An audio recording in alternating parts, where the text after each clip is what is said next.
In this video, we talk about a mortgage cosigner. How do they work? What are the requirements? When you should actually get a mortgage cosigner? And finally, how do you get them off your mortgage? That's coming right up. Welcome to Home Buyers School, brought to you by Brookfield Residential. Hi everyone, I'm Carl and welcome to another Home Buyer School video, a channel where you get the latest strategies, tactics, and tips from home buying experts. And remember, if this is your first time on this channel and you want to get the latest strategies from the experts, hit the subscription button below, hit the little notification bell so you don't miss anything. So today I'm talking with Nashaba Syed, mortgage specialist with the Bank of Montreal.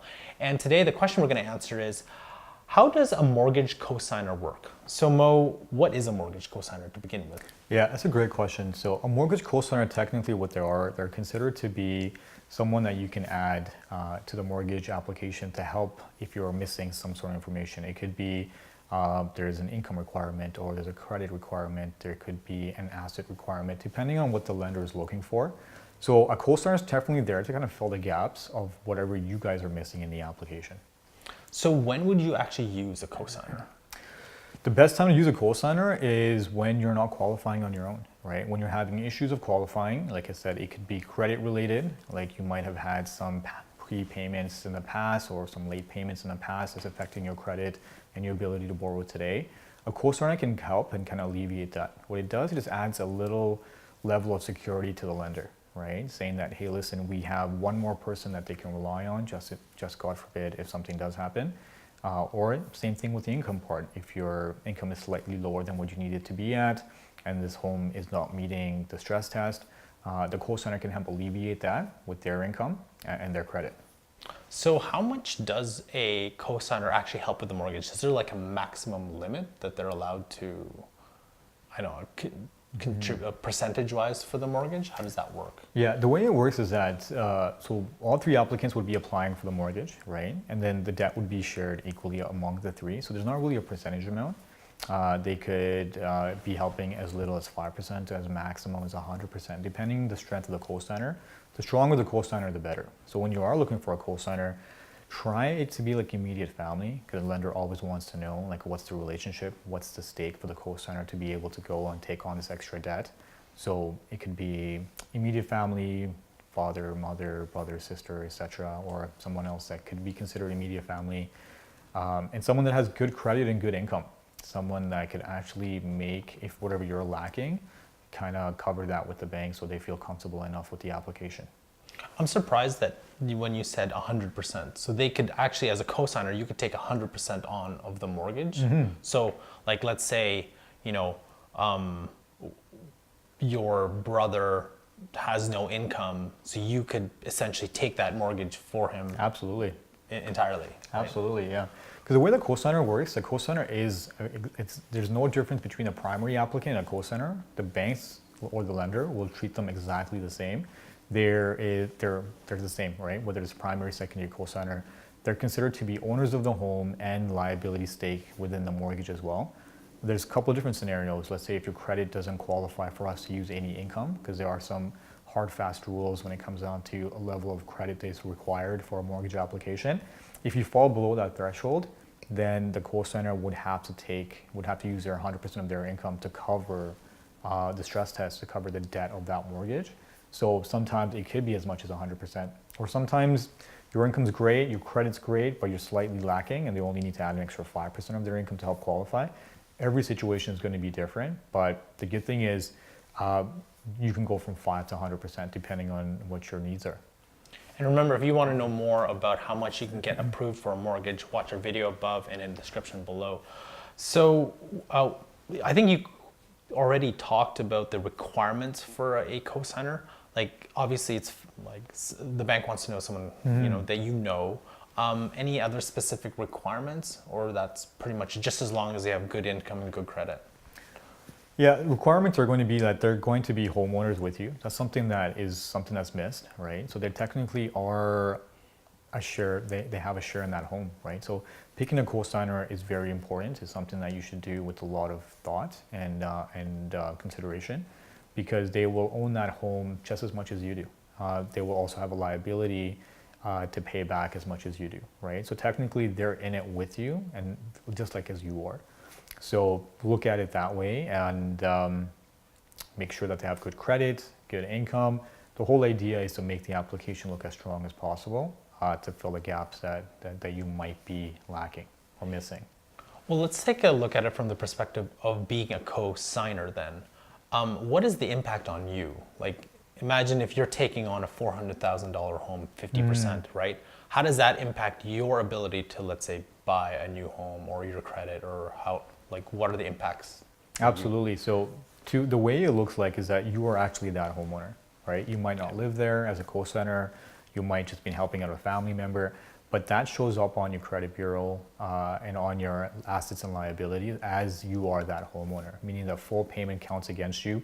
They're not going to take 1/3 of that payment or half of that payment. It's 100% of that payment that's going to apply to you in any future lendings you might have, whether it to be buy a car, whether it to be buy a home for yourself, whether it to be any type of lending whatsoever. So once again, a co-signer should also be very careful, right? And know all their details before becoming a co-signer, because sometimes it takes some time to get off. It could be as soon as 6 months. It could be a couple of years depending on what the requirements are, depending on what they need to do. So definitely have that conversation with someone. It's great to help out family members, 100%. We should be, if we can do it, we definitely should try, but know what you're getting into. Have a conversation with the lender.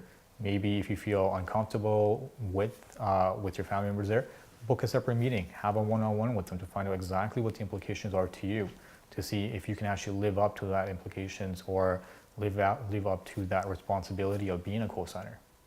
Is there a difference between a co-signer and a co-borrower?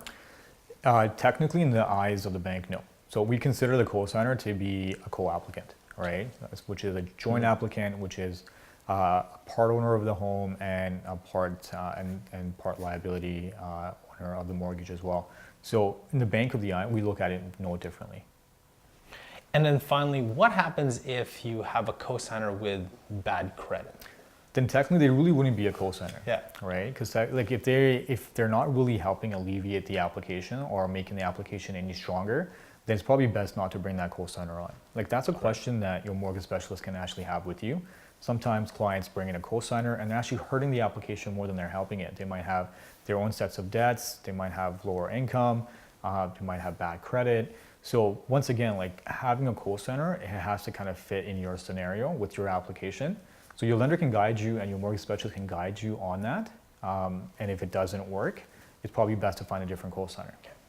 So Mo, how do you get a co-signer off your mortgage? Yeah, that's a really, really good question. We get that question quite a bit when clients are coming in. So the way I explain this to my clients is that your co-signer is there to fill a gap, right? So there's obviously a gap in your application. We need to first find out what that gap is. It could be credit related if your credit score is not where it needs to be at. It could be income related if your income level is not there. So take a co-signer off could take as short as 6 months. It could take longer. But what needs to happen is that you need to fill that missing gap that the co-signer is bringing in. So if it's income related, you would need to be able to replace the income of the co-signer with your income. You might get a raise, you might get a new job, you might pick up some part-time work. Those things can help alleviate that, but it really just depends on what the gap was at that time. It could be credit related where your credit's not where it needs to be at, and then you need to work on your credit. It could take 6 months, it could take a year depending on your bureau. That could actually help. So first we identify what the gap is, what the co-signer is filling, and then to take them off, we have to replace that gap.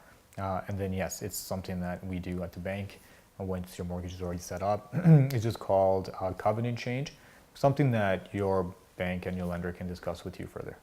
So let's say if like you were co-signing and then you had to take somebody off, you have to replace it, or what if you just want to take it on by yourself? Is that okay too? Or they'd have to do a new check on you, a new mortgage stress test, and what happens? So anytime you make changes to an application, anytime you make changes to a mortgage, it has to go through the reapproval process because now you're changing the terms, you're changing the dynamic of the application. So we would have to do an application at that time. So if you want to take the co-signer off, we would see if you qualify to actually take this debt on yourself. Maybe a year ago you didn't, you could today. If you have higher income, your credit has gone better, we will tell you during the application process if it's possible. If not, then we might come back to you and say, listen, we've tried, those gaps are still there. right? It could be the income. Yes, your income has increased, but not to a level that we can take this cosigner off, or your credit has increased, but not to the threshold that we need. So you might need to keep the cosigner a little bit longer, but we will advise you, or the mortgage specialist should be advising you on what the process is and the steps to take and the timeline on that. Great. Do you have anything else to add?